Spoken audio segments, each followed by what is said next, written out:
Thank you, Brendan, and thank you for having me here this evening. So I'm actually going to kick off by talking about a frame that is usually used to attack the church when we're talking about defending the unborn.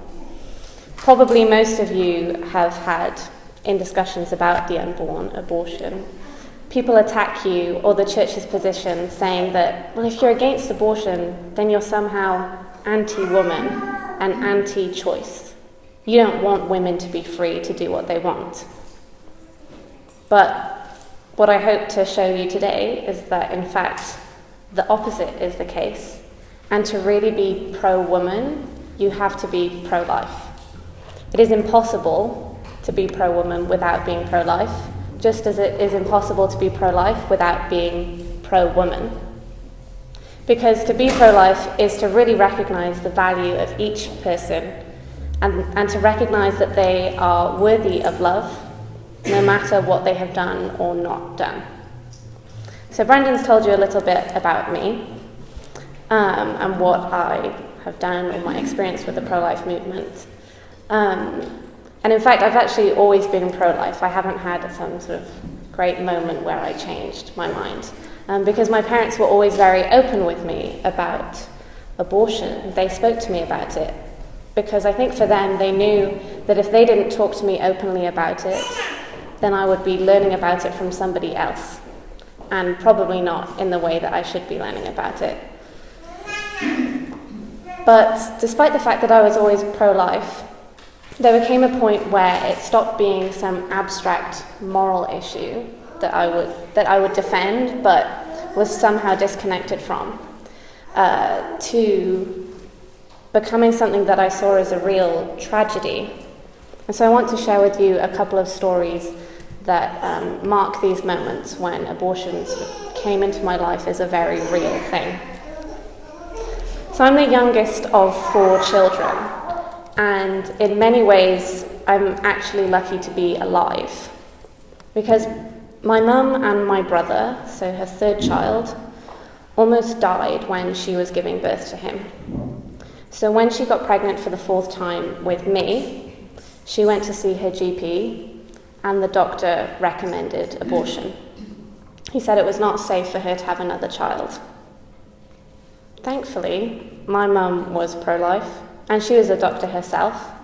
She knew actually that what the doctor was saying was not the case, and that if she altered things slightly, she would be able to have me. So I was born a month early, but both of us were fine. So that tale had a happy ending. But when my mum told me this, it shocked me, and it made me realize that actually since abortion became legal in this country in 1967, the life of every child hangs in the balance. And indeed, many of my peers are not here today because of this. So that was one instance that really brought abortion as a reality in my life. Another one happened a few years later, when I was in my late teens. My parents welcomed a young student from abroad into our house who had become pregnant unexpectedly while she was studying. Let's call her Jenny. So Jenny lived with us for many months. She wanted to have the child. The father of the child wanted her to have it and was willing to care for the child, as were his parents. My parents offered for her to stay with us in our house and live with us for as long as she wanted.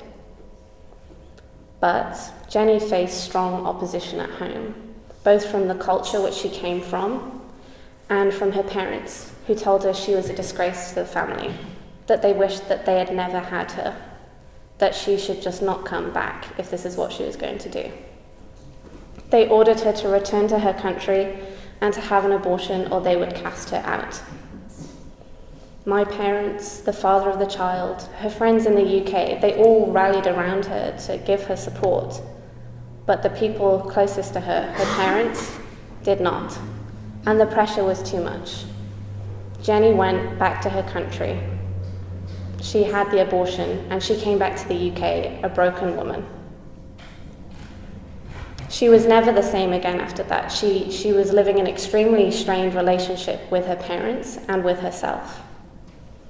She was actually received into the church after that, and I ask you to pray for her and for her child.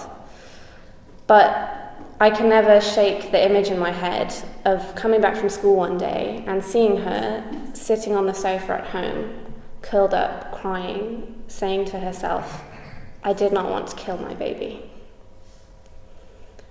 She was only 25. But I will always remember that awful choice that was forced upon her. And I was angry because it was so clear that she did not want to do this. And why had the doctors who had performed this abortion not questioned her to see if this was what she really wanted? If they really cared about her, they would have taken the time to be sure. So it became apparent that for all the talk about abortion being there as something to help women, actually, it really wasn't. Certainly not in her case. And so knowing Jenny changed the way that I talk to people about abortion, because she taught me that for so many women, this is not the liberating choice that it is proclaimed to be, but rather something that they feel that they have to do. It's not a choice because it is the only choice in a situation where their boyfriend is not supportive, or their parents are ashamed, or maybe they don't know the father, or they risk losing their home, their job, their university education. The list can go on. There's some quite shocking statistics that say somewhere between 1 in 3 and 1 in 5 women under the age of 40 in the UK will have an abortion. That's 1 in 5 women.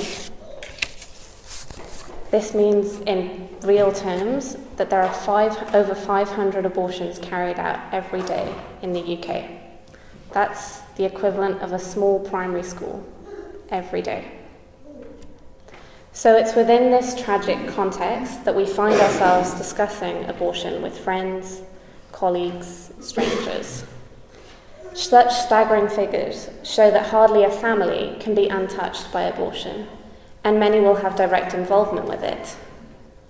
It is this extremely tragic reality that makes talking about abortion so difficult and yet so necessary, because this is a matter of life and death that we cannot be silent on. And we cannot make the mistake, too, of assuming that it does not affect people within the church, people who sit in the pews with us on a Sunday. And so we have to know how to respond in the right way. Many people, like I said, have been firmly convinced that the church's stance on abortion is anti-women and anti-freedom. And yet there are very few people who would argue that abortion is in and of itself a good thing. It's hardly something that someone aspires to. A little girl does not think, when I grow up, I want to have an abortion. So most people, even those who actively campaign for abortion, recognize that it is not something desirable, but they think that it is necessary for the freedom of women, that it's somehow necessary for us to flourish.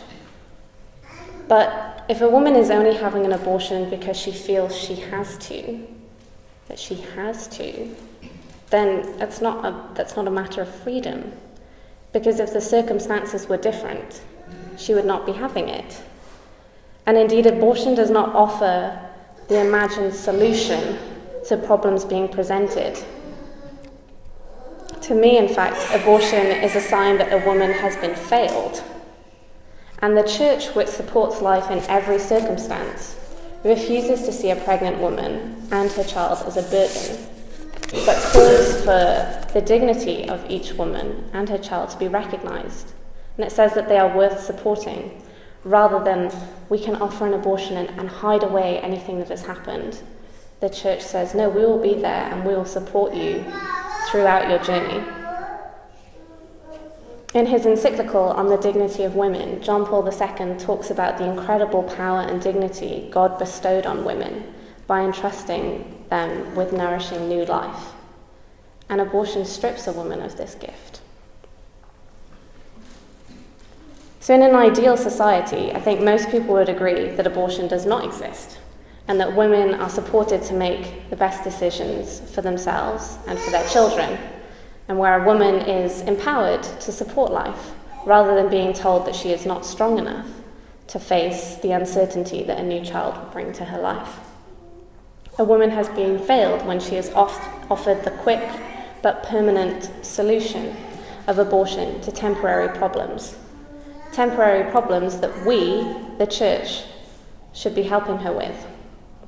So I want to give you an example of the church working at its finest to help women in these situations. The Sisters of Life are a congregation of religious sisters in America, established over 25 years ago. Their ministry began out of a direct response to seeing the need for support to be offered to women who find themselves seeking abortions, and to those suffering after having had one. When they meet a woman who says that she needs to have an abortion, the sisters will ask her, well, what would have to change in your circumstances for you not to do this? And the woman could reply any number of things. And rather than the sisters saying, you're right, that's too hard, you can't do this, they say, okay, let's do everything we can to take away all of these obstacles so that you can have your child. And isn't that the real thing that's empowering women? Isn't that the real choice? When you have taken away all of these burdens so that they are able to welcome their child, and you're really addressing all of the underlying problems that are there, that abortion is not solving. And this is showing that this new child is offering a ray of hope and is an impetus for real positive change. This is how the church responds best. So when you're talking to others about abortion or your desire to defend the unborn, remember that you're defending mothers too, and that the position of the church is to empower women so that they are supported to make a life-affirming choice for themselves and their child.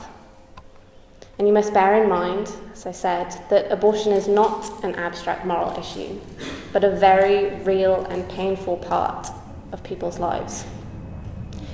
Indeed, in the conversations that I've had with the ones who have been the most aggressive are the ones who have had abortions themselves.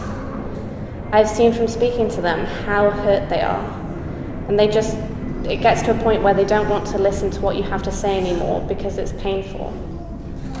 Because if you stop and think about what you're asking them to accept, it's enormous. It has grave consequences for them. If you are speaking to someone who has had an abortion, or who has encouraged someone to have one, or who knows that a family member had one and they were involved in it, well, you're asking this person to recognize the part that they played in ending the life of a child. And that is a huge thing for somebody to realize. So you just have to be very aware of this in conversations that you have with people about it. And in such a way, you can't think of this as a debate that you have to win.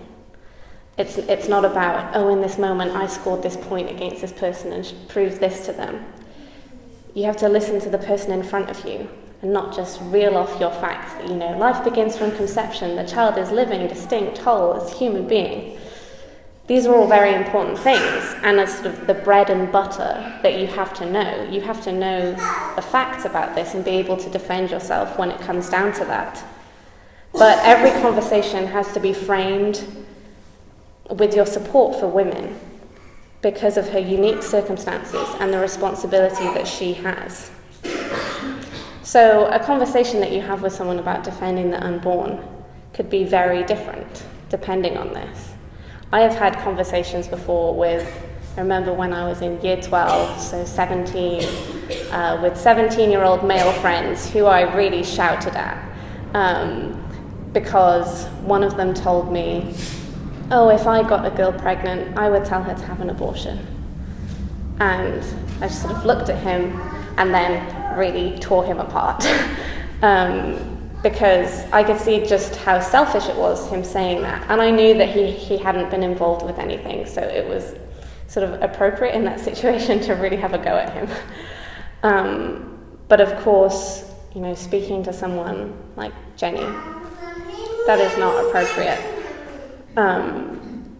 So I suppose I just want to underline the point that you really have to recognize the person who's in front of you and not just think of all the things that, oh, if I'm in a pro-life conversation, these are the things that I must say. Recognize who you're talking to and respond to what they are saying. So each of you is very important in this fight to defend the unborn, and each of you is called to be a voice for the voiceless.